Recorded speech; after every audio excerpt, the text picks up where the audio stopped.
Good morning or afternoon, depending on where you're coming from. I see several people in the chat have given us an indication. We have some people on the West Coast, Las Vegas, California, but I know that we're also tuning in from the East Coast and all over the country. So thank you so much for being here.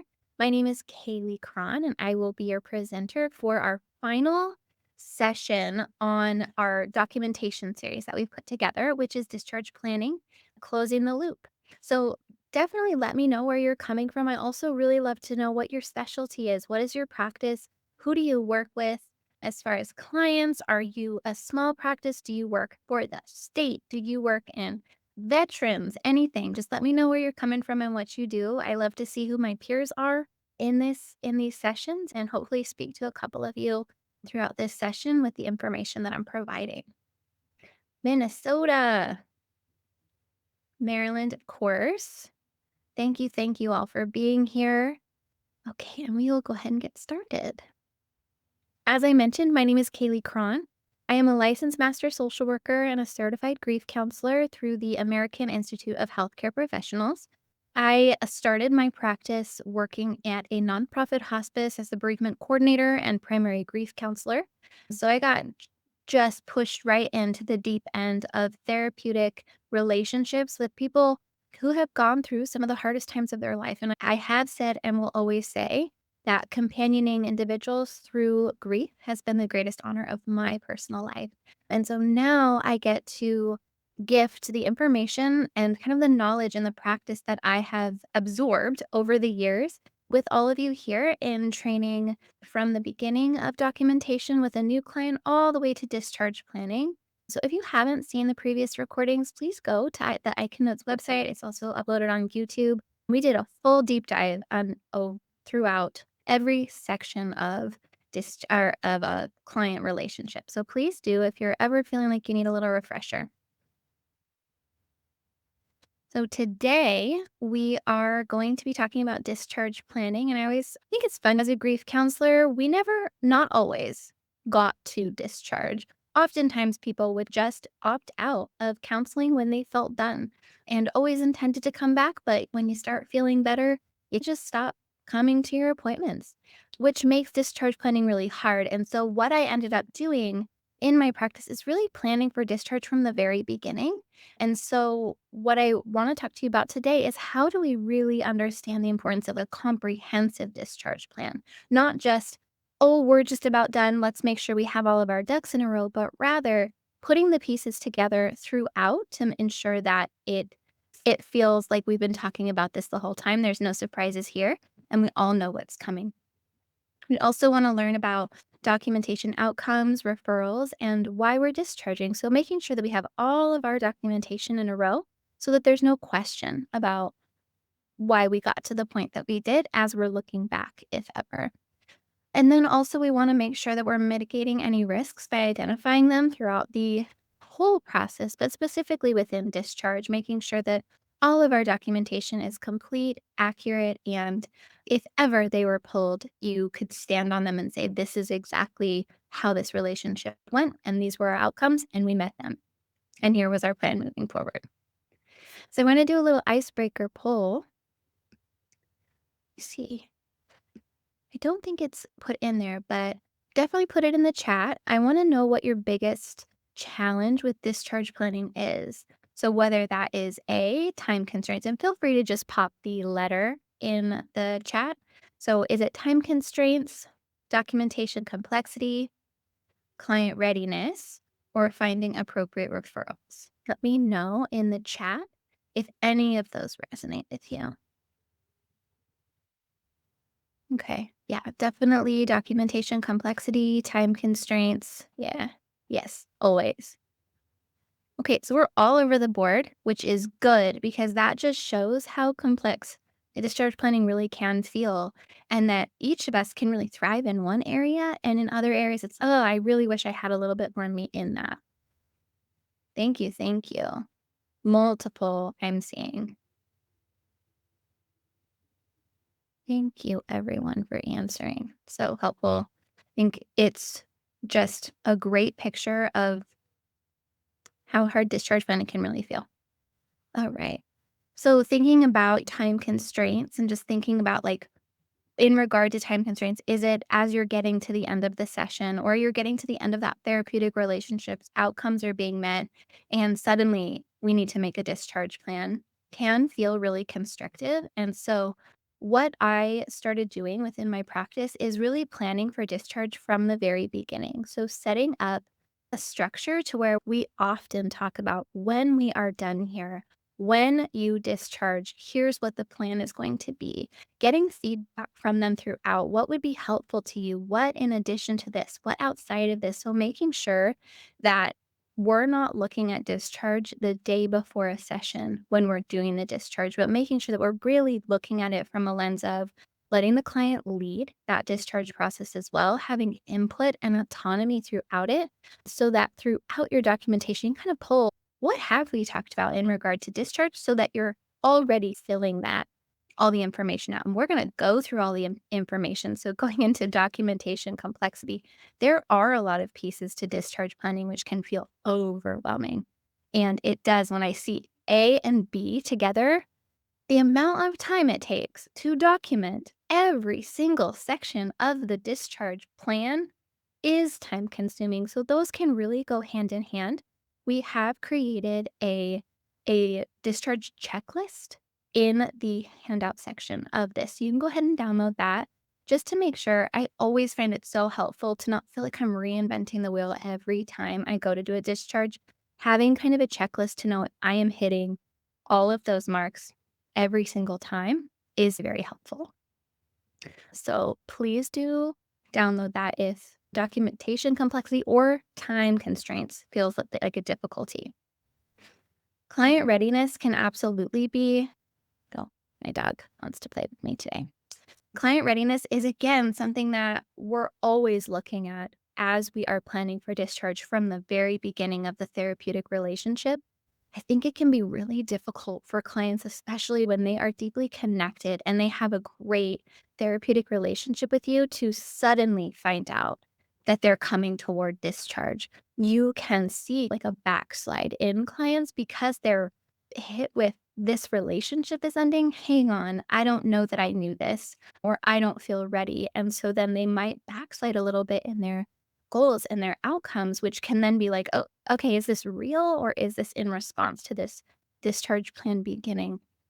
And so, from that perspective, I like to think my clients enjoy my company, right? I like to think that we bond closely. As a grief counselor, it's a very deep relationship. And so, I feel that I would be doing my clients a disservice by not talking about the end from the very beginning, to make sure that they know that I am here for a short time for while you need me, and you don't need me forever. I'm a stand-in for your own autonomy and skills, and I am just here to highlight that for you.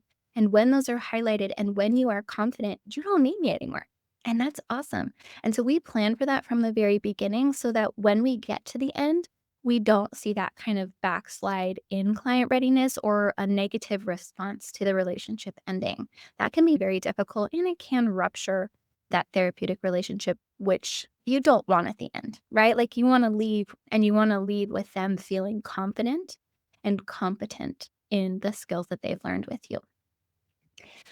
And then finally, the finding appropriate referrals is so tricky, especially if you live in a rural area or a very densely populated area where finding care can be months of waiting before you actually get into care. So I just want to speak to that because whether care is not available, solid referrals are not available to you because of where you live, or referrals are so far in the future that it can feel like your client might experience backsliding in the time it takes to get into any of those referrals. All of that is very real. And I just want to speak that into this space. And again, looking at when we start discharge planning from the beginning and having our wheels turning of what else might this client be needing and having a good working list of referrals that you trust. I live in an area where it's very rural and the quality of care can really oscillate, which is difficult. So you can't just Google Where can I find substance abuse counseling? Where can I find a support group for parents who have children with autism? You can't really just Google that because the spectrum of qualified individuals is quite large. And so having a good working referral list and really building that through personal connections and networking can help fill those. And then as you're working with your client, really pulling those out and saying, okay, I can see them potentially needing this. Let's start getting conversations going with these referral sources so that when it's time for the client to be there, I know what the timeline is and we can work backward. I hope that was helpful. We're also going to go through the rest of the webinar and touch on these throughout. But in as we move into the learning portion of this, we want to talk about why discharge planning matters. I think like in the back of our minds, we always know why we do this. But I always like to bring it to the forefront and really highlight that when we are discharge planning again from the beginning, we are supporting our client's safety and continuity of care. It is so difficult, and I don't know if any of you have been in therapy on the other side and experienced interruptions to where you feel like you're getting somewhere and then you hit a roadblock, and that roadblock can be waiting to get to your next referral or not being totally ready. And making sure that you're able to hand over hand companion your client throughout the process so that they experience the least disruption in continuity of care as possible. That is how we increase clients' feelings of safety and efficacy and progress being made continuously. Because it's frustrating and it can feel like, then I'm done. If I can't keep going, I'm done. And what was it all for then? That's hard. That's hard to see.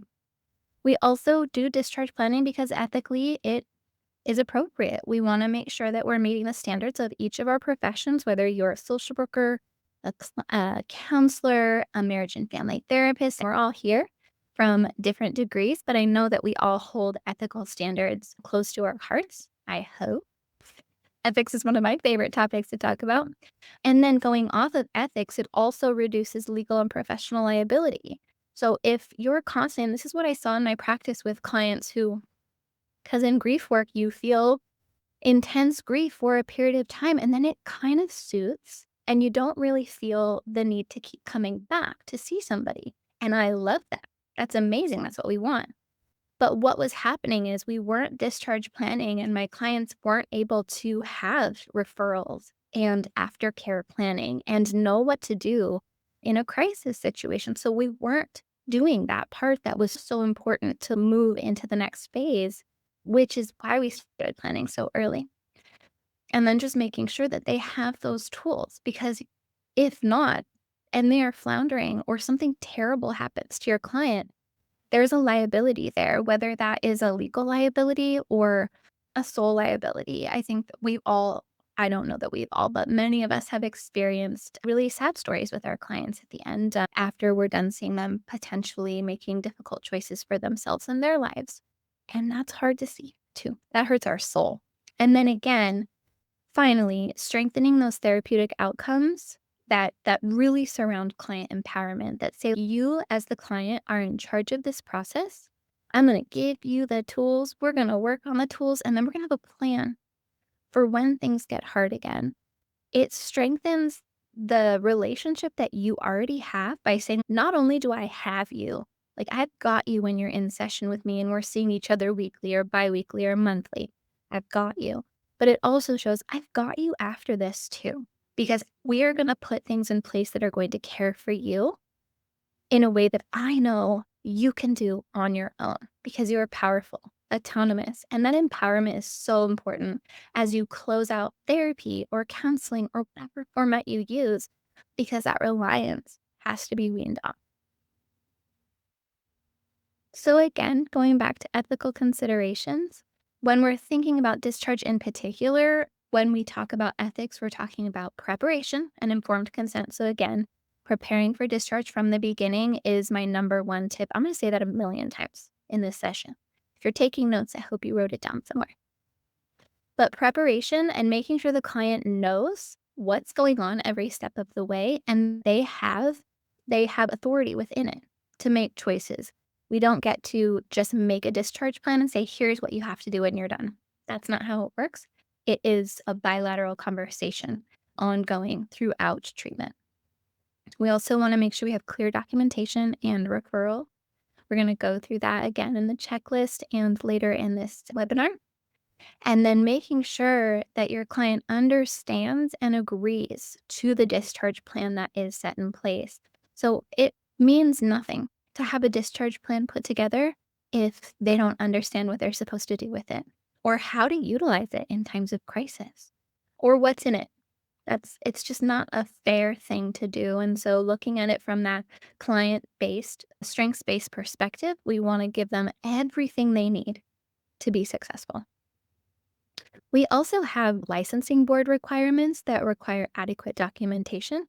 That all lives within our ethics. So that it, again, like I think we're built as clinicians with our ethics in mind. In the back, it goes as we go day to day, pulling that to the front within every section of our client relationship is so important.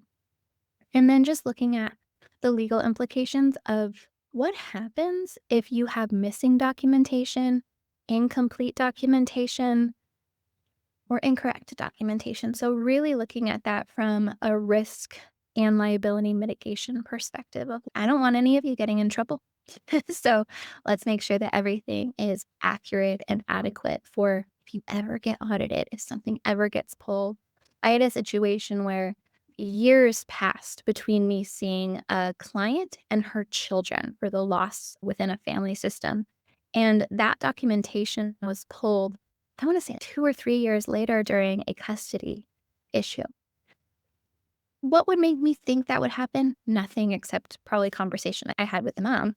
However, like that feels so far removed, but it isn't really when it comes down to they're going to pull anything that they need for legal purposes. And so, had I not had adequate documentation, I would have really been in quite a pickle.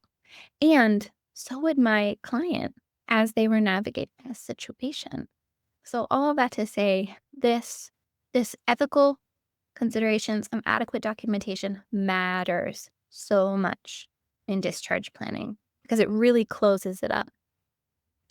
So now we're going to go through a video vignette that I put together showing a very condensed. I do not want you to think that any discharge planning session would last 7 minutes, but I wanted to touch on a couple of pieces of the discharge plan and show how it can really feel like, even though we're checking some very strict boxes, I wanted to make sure it felt warm, that the relationship continued to resonate within that session as we were ending. Pay attention to kind of the sections that we go over within this video. What is the verbal and nonverbal communication? What language is used? And then the tone and clarity. So just really looking at it from both the client's perspective of did that feel good as from a client's perspective and from a clinical perspective, how can you show that continued warmth and also be very clear that we are ending? All of that is super important. So we are going to watch this video. Hi, Jenny. I'm so glad to see you today. This is our final session, and I want to hold space for both celebration and whatever else might be coming up for you. How are you feeling? A little weird, honestly. Part of me is really proud of this. Part of me is, wait, are we really done? Am I ready? Yeah. Yeah, that makes a lot of sense. I think endings can feel really layered, and it's Mm. okay to have mixed feelings about where you are, knowing that this has been a safe space where we worked on a lot of things, positive feelings were happening, but also knowing that these things are not forever and you have the tools that you need to move forward. But I want to lean into what you have learned, where and how much growth you've really seen in yourself. Just going all the way back to the beginning of our sessions, you came in talking about feeling really lost in motherhood, Mm. disconnected from your body, and unsure on how to take up space again, which is such a condition of motherhood. All of that was so right and so there. And I'm so proud to see you connecting that to grief and the changes that were happening in your life and coming into session and really being clear on what you wanted to work on. When you look back now, what stands out for you? I think I really learned self-compassion. That was the biggest part for me. I'm not there yet, but now instead of saying negative things, I start with neutral things and then reach into the positives. So that feels better. Yeah. Yeah. That shift in how you talk about yourself is so important. You're your number one person in there. And so you followed through in all of the things that we've worked on, figured out what felt good, like journaling, movement that feels good to you, the watercolor class. And those are not small changes. Yeah, the watercolor class really made me feel like myself. I just really got to have a lot of self-expression in that class. It was awesome. Oh, that's a really powerful reflection. I want to make sure that the discharge summary really includes those identity moments because I want to make sure that if you end up going to another therapist, if you find yourself in need of more care after this in a different direction, just making sure that what worked for you here, because those outcomes they really moved us forward within this setting. So I'm going to make sure to note that in your chart. Great. Thank you. Okay. I wanna also make sure that we're walking through your after plan together. I sent it to you via email. Do you have that up in front of you? I do. Yes. Yeah. I can Okay. that. Okay, perfect. So you have 2 therapist referrals here. Both are familiar with body image work. One has availability on Saturday, which I know is important to you. And I've also added local creative arts therapy group and your yoga instructor's information. So you have everything put together in what you may need for the future. That's awesome. I did actually already reach out to one of the therapists, and I do have a consult next week. Well, no, that's a great step and amazing to get in that quickly. It's very hard right now. That was great. So we also revised your crisis plan last month. So I just want to review that we outlined that mornings can still be a vulnerable time for you, especially when you've had difficult sleep. What do you have in place for those times?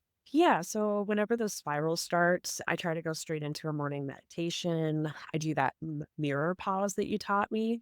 I also saved some helpful numbers. I saved the 988 number and the National Alliance for Eating Disorders helpline number. Those are in my phone. So I have those resources. Perfect. Knowing when you need those resources and being connected to your body, connected to your mind, and when that spiral starts to happen is such a protective factor. And knowing what action steps you can take can really interrupt that. Even just knowing that there's resources there can sometimes stop that spiral. So it sounds like you feel prepared. I do. Nervous, but I feel good. Okay. All right. A little bit of business, a couple logistics before we close out your session.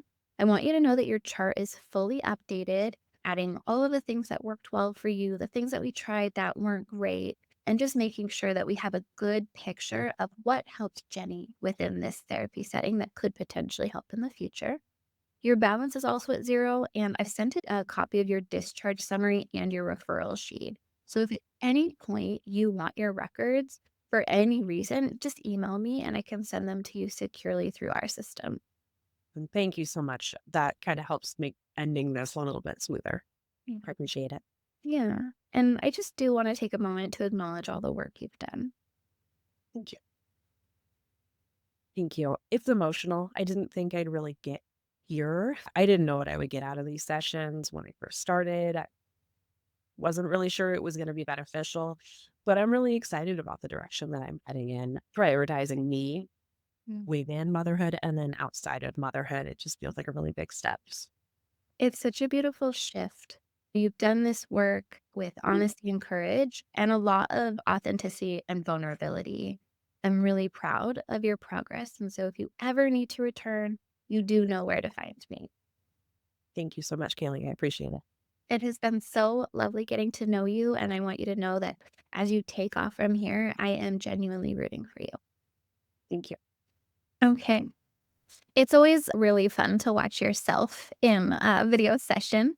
So as we're looking at like reflecting back on what we watched here, I'm going to go a little bit deeper in the next slide. But in general, when we're thinking about what we watched just now, the questions here are was how was therapeutic rapport maintained? Was there a clear and actionable plan? and what risk reducing strategies did we use in that session?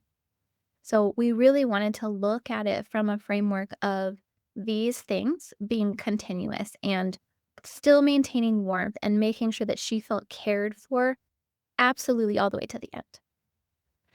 So, in kind of these thoughts, feel free to answer any of these questions or just take notes. I think if any of this felt helpful to you as far as that therapeutic rapport, I've always felt is the number one. And so if I can help my client feel cared for genuinely throughout session, regardless of we talked about payments. We talked about documentation. We talked about these things, but we still had a warm rapport going. And then, but throughout that, making sure that we were moving through our plan well, and we talked about risk reducing strategies, and we reflected back on what worked and what didn't work. We also talked about when hard things happen, what is your plan? And she led that conversation with the information. So we knew that she really felt confident and competent in pulling those resources when things did get hard. So just looking at this, we want to look at how that referral language, how we talk about the therapeutic sessions, all of our progress, our outcomes, the businessy stuff is mixed with warmth. And so throughout that, just looking at what went well and what can be improved, I think overall, every single session that we do, there's room for improvement and there is things to celebrate of what we did very well. I would say throughout the session, we talking about the referrals and really being very specific on they take Saturday appointments. This one understands body image and body neutrality, like really being able to tangibly say, these referrals that I'm giving you are intentional for you based on what I know works well and what's important to you.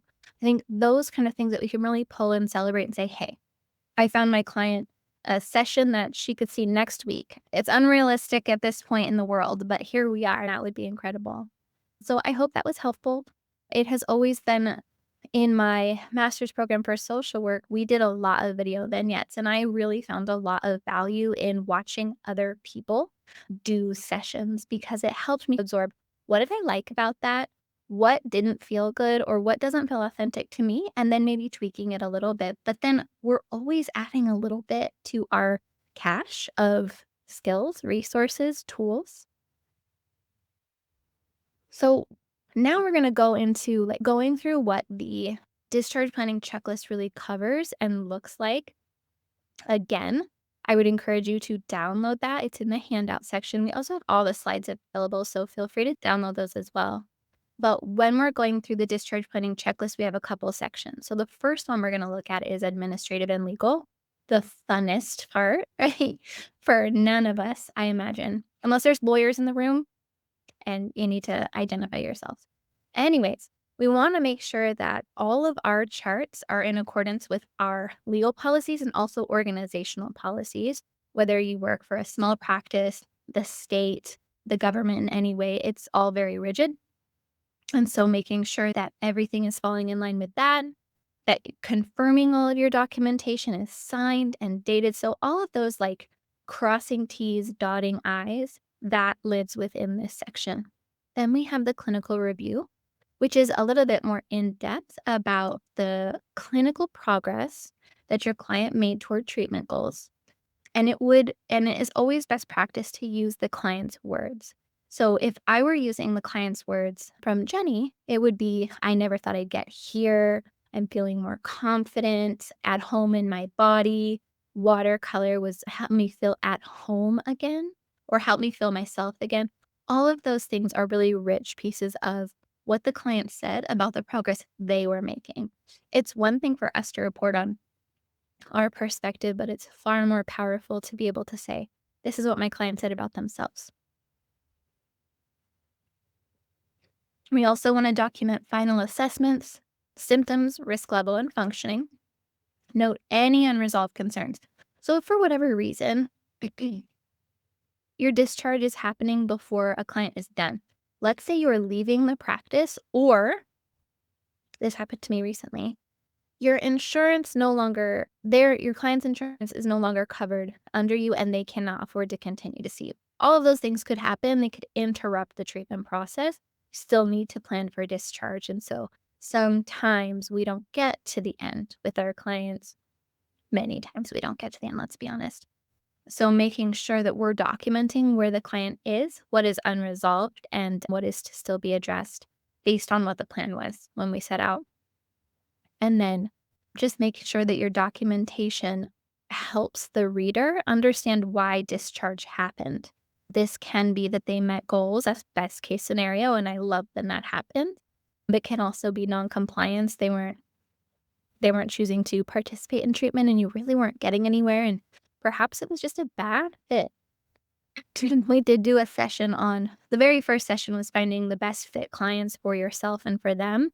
If you're finding that you are having a lot of non-compliance or mismatch fit in maybe personality, go to that session and just watch it because I think it's really important for before you even learn everything you need to know about a client, make sure that you are the right person that they're telling that to. And that was our first video in the series. We also have aftercare planning, which is so important, and you watch that in the video. We had a lot of plans for Jenny moving forward. Yes, she did find a lot of peace within her body and a lot of purpose outside of motherhood, but that doesn't just keep going without any further support or interventions, and so we wanna make sure that there is a plan to take care of themselves after, whether that is referrals or self-care strategies. Yes, it also reviews the coping skills, so we talked about what's your plan in the morning when things get really hard, and she was able to reflect back exactly what those were, which again showed client readiness. Moving on to emergency and crisis planning, we of course always wanna make sure that, especially with high-risk clients, they have a clear plan of action, and even just having that plan of action can interrupt a crisis. So, how do we put those tools in place and make sure that they understand and that they helped build that crisis response plan? We wanna know what the specific warning signs are, and what does it look like as things are getting worse? Having 24/7 crisis numbers, specifically looking at 988, if there's local resources, etc. And then confirm that your client knows the plan and that they have it somewhere that is easily accessible. Of course, like looking at, oh, do you have it like printed and put in your nightstand? Sure. But also, you can take a picture of it and have it on your phone so that you can zoom in and really look at the things you need to see. What is most helpful? We also have billing and logistics. Of course, we want to make sure that the client is closed out, everything is good to go. Insurance is billed, the any remaining balances, paperwork, etc. are all good to go. Ethical and professional closure. Of course, we want to provide space for emotional closure. So making sure that opening the floor for how are you feeling today? This is our last session. What does this feel like for you? Really allows you to have a good understanding of, okay, but how much care do they need from me today in this session? Are they processing that this is over? Are they handling it well? Do they understand what's happening next? And then making sure they know that they can always come back. Like, it's not like the door closes, locks, and disappears on them. They're always welcome to come back, provided that they still meet the criteria for treatment wherever you particularly work. You want to make sure that there's nothing unclear about the end of the session and what happens after that and what the steps are and where they can go for support and sometimes back to you and what circumstances would warrant that. And then, of course, I hope that we're all doing our own self review, reflection on how did we do with this client in particular? What am I proud of? What do I need to work on? Are there any additional learning opportunities? Can I get some extra training in any of the areas that came up throughout session that I felt relatively good working on, but I could be better, or I want to be better, or I really want to dive into this and make this a specialty?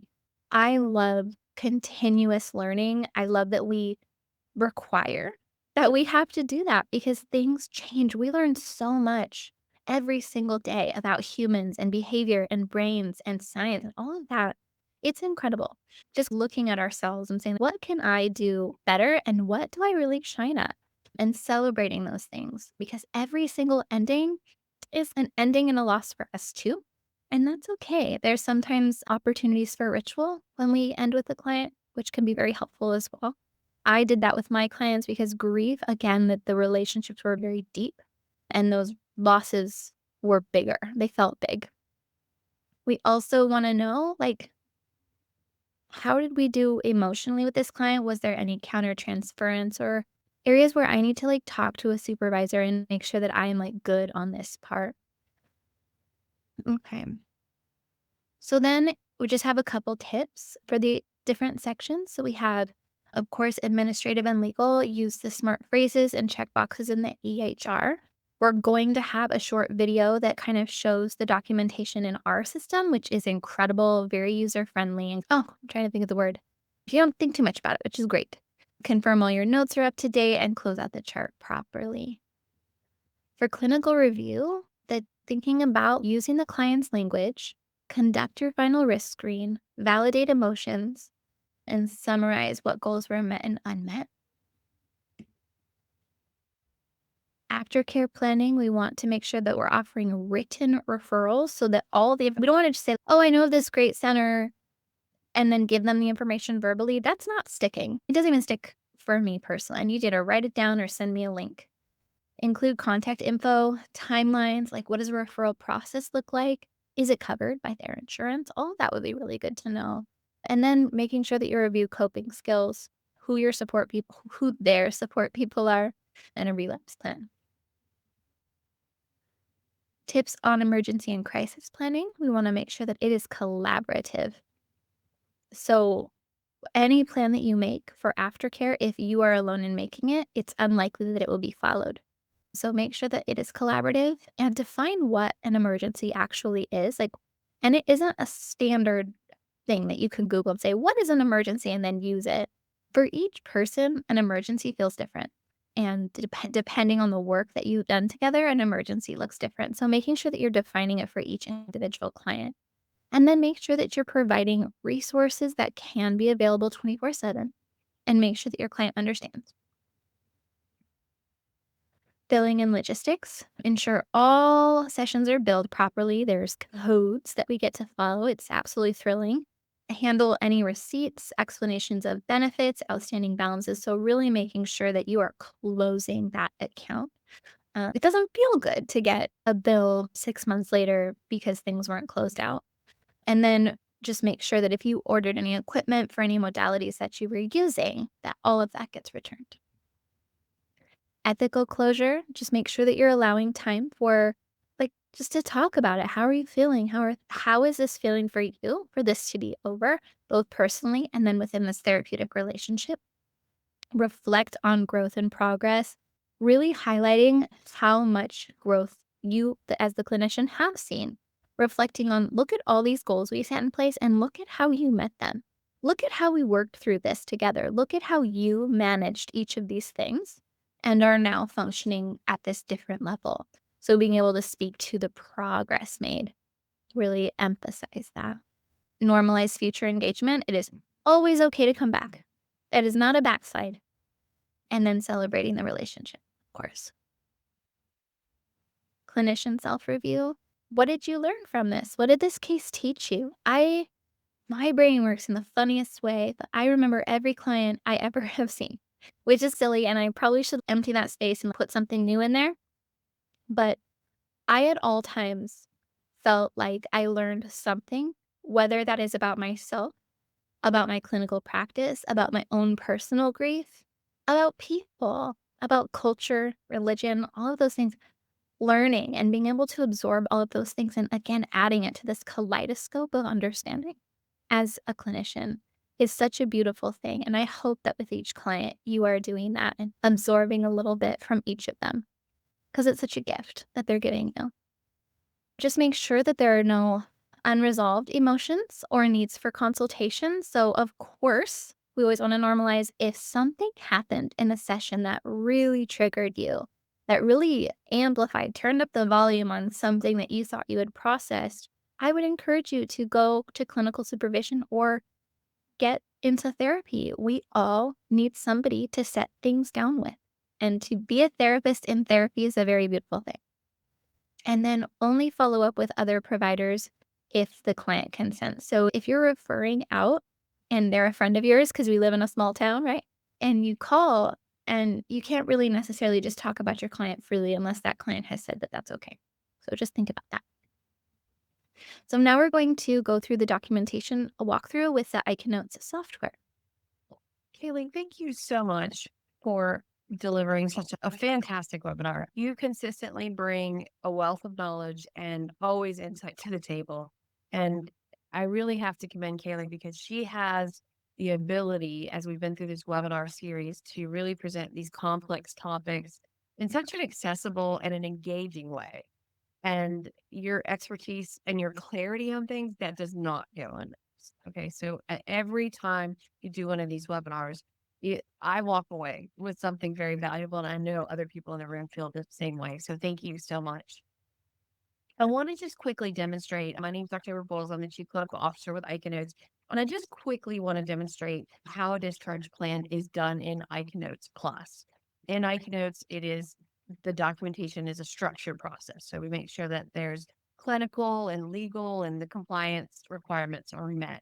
So I'm just going to walk you through. I'm doing this on a SOAP note. So I've got my subjective information in here. I put my objective. The assessment is in here. The plan is in here. She did such a great job with the plan. And then I'm also going to link in the treatment plan because then I can notes with every note, whether it's a progress note, a SOAP note, even a quick note, you can link in your treatment plan. So I'm just going to go in and link in my treatment plan here. This was the treatment plan we created here. And I'm going to talk about that she has done excellent with the goals. And our ongoing thing is that we're done with this plan, right? So long-term goal met, problem is inactive. All right. And I'll link that directly in. And then I can go ahead here on this and finish up.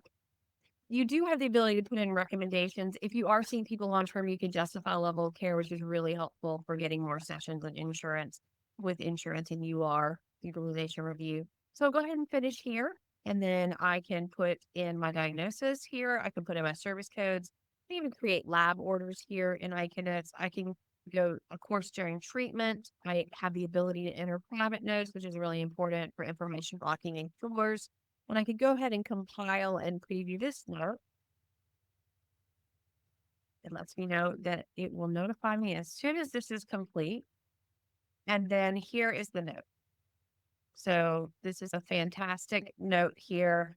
And then up right at the top, I can click on create summary. We have two different types of summary. We have a clinical summary, which is really nice if you need to send out to insurance. Sometimes folks are seeing like folks that have probation officers, they need to do clinical summaries there. Anytime there's a review, you could do a clinical summary. But down below, I'm going to do a discharge summary. So I'm going to click right on discharge summary, and this will take me into the care summary. I can enter things in here like medical history. I can enter the diagnosis in here, adverse drug reactions, medications, vital signs, all of those things just by clicking yes in here. And then I have a nice clinician's narrative. And I can put in here the summary of basically Jenny's care, which I've already done on the note, but I can put in a nice summary, which I've typed out how this was her final session and how we did a crisis plan and we reviewed that. And so I'm able just to put those things in here as well. And I can even do a SNAP assessment, but in my clinical narrative, I stick it right there. There you can see it's all there. I can do a SNAP assessment if you need. And then I can do discharge instruction as well. So the discharge strat, whether it was planned, maybe unplanned, regular AMA, you can add your own discharges in here. So this is custom content, but I'm going to say this was a planned regular discharge. The condition on discharge was much improved for her, really greatly improved. But you have your own custom content there that you can add in. I can select her prognosis if I want. That would be excellent. A lot of clinicians don't put in prognosis. Some do. It's really up to you. The disposition, I can absolutely set that in. So whether she was discharged to home or self, routine care. So all of these things, you never want to put expired. Expired is in there because we legally have to put that in there. That those are the fire standards. But we can just say that she was discharged to home or self care, routine discharge. Medication instructions, you absolutely can put that in there as well. I can put consents in there. So I definitely want to list that. So we could absolutely do that. Release of information, since we were doing referrals, physical level, if you want to put that in, dietary restrictions, emergency contact. We have the default call 911 or go to the nearest emergency department. Clinicians often like to put their own default instructions in, which you can type those in without any difficulty. A lot of times it is best practice to give clients a copy of their instructions and to document that. And then I can absolutely create these discharge instructions right here. And so that will create the discharge instructions, and I could click there to view those details. So there's my discharge instructions here. So that's really nice. I can just go there and see these are all the discharge instructions for her right there. And save those or close those out, which is really nice. And so, again, just as we went over, discharge is so important because of regulatory compliance. CMS and most accrediting bodies, we're talking Joint Commission or CARP, they really want clear documentation on the treatment episodes, including like the formal end of service. And that's why a completed discharge note really reflects that kind of continuing care. And also, one of the huge things is ethical termination practices, right? That's one of the really big things. So I bounced right back into, I just clicked the button. Sorry if I did that too fast. I clicked right back into the discharge instructions here, the care summary discharge instructions. And I want to go ahead and compile that now, but I can add any follow-up instructions in this area as well. This is definitely a typable field. Later on, you'll see custom buttons in here. But another addition that is really important is adding the care team. So if I wanted to put in like certain contacts in here, I could do that. I can add team members, family contacts, medical contacts, and add those all into that discharge plan as well. And I think that's really important to do as far as for quality assurance. Absolutely. And risk management, some liability protection there as well. I am a big fan, I will let you know, because I am a compliance person here at ICANotes, of clearly documenting risk levels at discharge, which Kaylee did an excellent job talking about that, how the client is doing much, much better, right? But making sure there's a crisis plan, follow-up plans, and making sure those referrals were in place really reduces your legal exposure. And then if the client, you don't want this to ever happen, but if they deteriorate after discharge, the note clearly shows in here that they were provided with appropriate next steps and planning. And so that really helps keep clinicians safe. Okay. And all right, I'm going to compile and preview that plan. I got a question. Discharge summaries are, I want you to know, often audited as a part of quality metrics. That can be internally or that can be from external organizations. Certain regulatory boards are well known for wanting to see the discharge plan when they pull patients' charts. So yes, that's an excellent question. All right. I know we're running really short on time here, so I just want to be really brief. And feel free if you have any questions like that. It's October@ICANotes.com. That is my email address. I'm happy to answer any of those types of questions for you. But this is the discharge summary. And so then this will be on the chart. I can electronically sign this.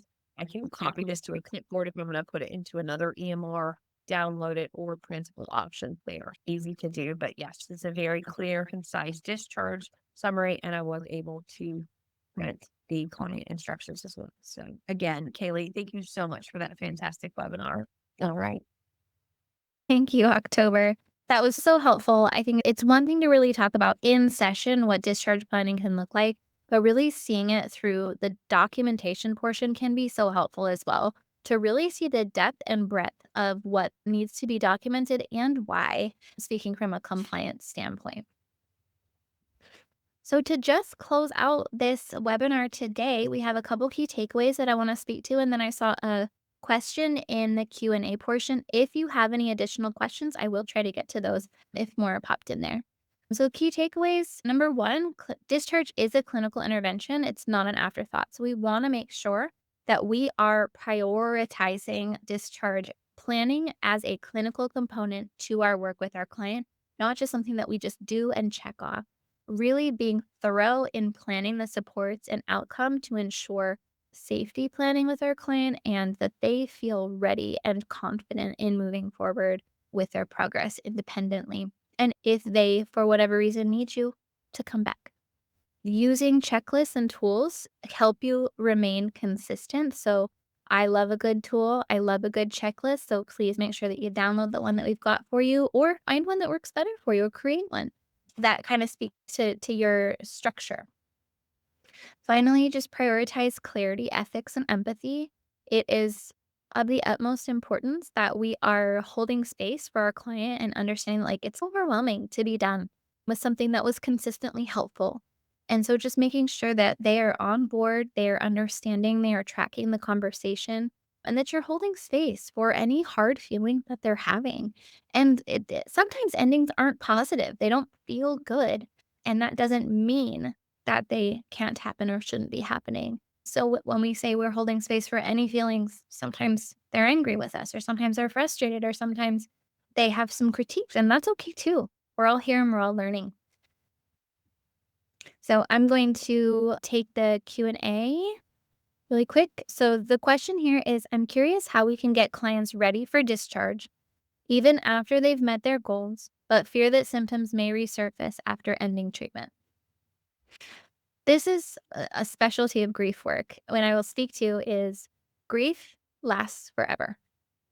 Feelings of grief, symptoms of grief last for our entire lives. In a lot of ways, the things that we work through in therapy will last forever. We will be confronted with a resurgence of some really hard feelings. What I will say to that is that throughout therapy, increasing a client's feelings of, I can do this, I have the tools I need, I'm confident in myself, is more important than any other tool that they can learn. And so that self-efficacy of, I've got this, if things get hard, here are the tools I can pull from, and I know how to do those. And I know how to recognize when I need to use them is really what we're building as an undercurrent throughout any therapy sessions is not only do you know your triggers, you know the tools, you also know how to mitigate that. You know how to identify and work through that. And so as we build that client's efficacy throughout that therapeutic relationship, the hope is that when they bring up not wanting to discharge because they're afraid that their symptoms may resurface, you can guarantee them that they will resurface. That's because we're human beings and life ebbs and flows. We have easy times, we have hard times, we have challenging times, we have exciting times. But throughout all of those times, we will still feel these resurgence of symptoms because they are who you are. But they don't just go away. We learn to work through it. We often say in grief work, grief is a boat on the ocean. You don't have smooth ocean all the time, but you do learn how to ride those waves when they come and manage those big symptoms and feelings. And so I think in that way, we're not promising our clients they'll never feel hard things again. That's, I hope, not the message that gets sent in discharge planning, but the message is you will have these symptoms resurface. And when that happens, you absolutely know what to do. So reviewing those things and then also reminding them that if it ever gets to a point where you can't do it on your own, I'm still here. You can come back. So that safety in falling back to a person that gets it and helps you work through it in the first place. So increasing client self-efficacy and ensuring that they can always come back if that is true in your practice. If it is not true, don't say that, but definitely give them resources for if these do resurface and you cannot do it on your own, here's who you can call in the event of that. I hope that was helpful. We are at time, but I also don't see any other questions. So I just want to thank you all for being here. For those of you who came with us on this journey through the documentation series, thank you for watching all of these and being invested in improving your documentation and really leaning in to that client relationship, really feeding the work that you're doing. And it was a pleasure. So please take care. Bye.